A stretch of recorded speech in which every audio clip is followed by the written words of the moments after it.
Welcome to part 3 of the Mosrite Ventures tribute guitar. Today we're looking at the headstock and the neck.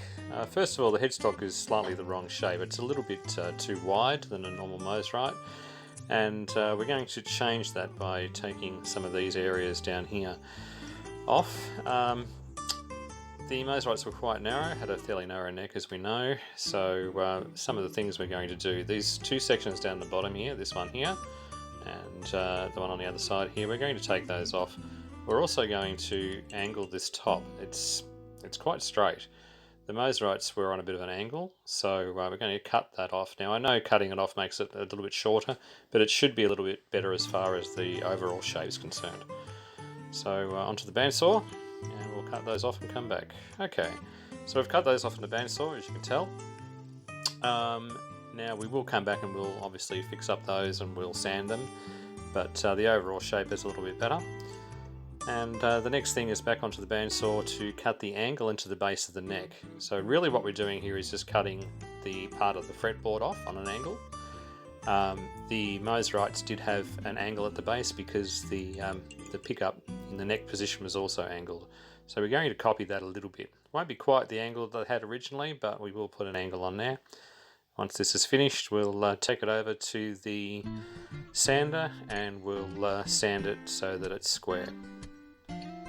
So we'll turn this one off, over to the old sander.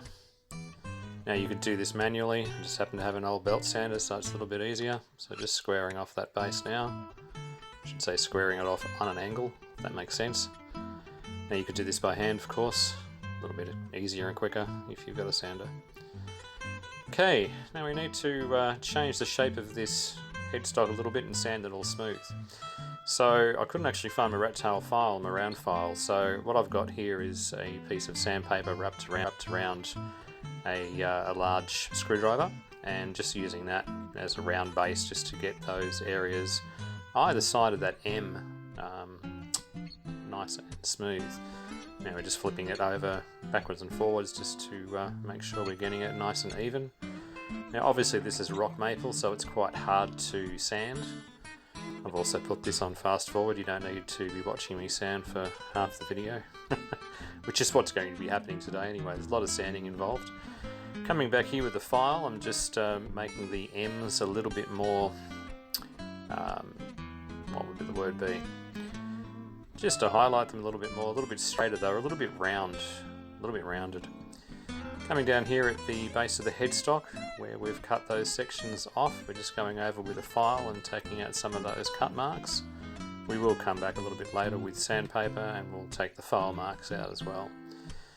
Really it's just a matter of toing and froing and just getting it to the stage where you want it. Now when you're carving a neck from scratch, you'll use a number of things. You'll use a file, you'll use scrapers, you'll use sandpaper. So it's pretty much what we're doing here. Now what I'm doing at the moment at the base of the neck, where it connects to the body, it's a slightly different shape to what it probably should be. I want a little bit of a different, transition, if you like, going from the neck into the body. Now this is actually a flexible file that I'm using here at the minute. If you've never seen these before, basically what it is, it's a sandpaper, if you like, or a mesh that they use when they're doing plastering, and they're usually fairly wide. Now you can cut those down in size and you can use them to sand with. They're actually really good, they don't clog up like normal sandpaper does, so it's well worth a try, a little hint there. As I said, toing and froing backwards and forwards, going to back to the coarser file now just to try and get the shape that I want. And as I said, it's just backwards and forwards, back with a flexible file again, just to try and get the roundness. Now when we finish this video, I won't be quite to the shape that I want. It'll be roughly there. It's still going to need to be fine sanded. There's a lot more work to be done on this particular neck anyway, as far as some inlay work and staining, that sort of thing is concerned. So I'm not really worried at the moment that I haven't got it to the finished standard, if you like, before putting a top coat on it, because I will be coming back and doing more work on it. Coming back with a little bit of sandpaper just to to smooth it out. There is a bit of a ridge, I don't know if you can see it on the video, but there's a tiny little ridge there where the transition is that we need to try and remove. Now what I'm doing here is putting a little bit of water on the guitar, on the neck. Now that water will just basically raise the grain. Then I'm coming back with a little scraper and just scraping it down smooth. Now the scraper that I'm using is an old ruler. And look, you can use pretty much any piece of metal as a scraper as long as it's sharpened and it works efficiently. I actually like this, it's probably my go-to scraper of all things. It's just the right size for me to hold, it's fairly stiff, and for some fine work it's actually quite good because it only takes little bits off at a time, which is what I want on this. I don't want to be digging into the timber and taking lots off. I just want to be taking little pieces away so that we can finesse the transition from the neck into the heel, basically. Coming back with a little bit of sandpaper as well, just to make sure that we're getting there.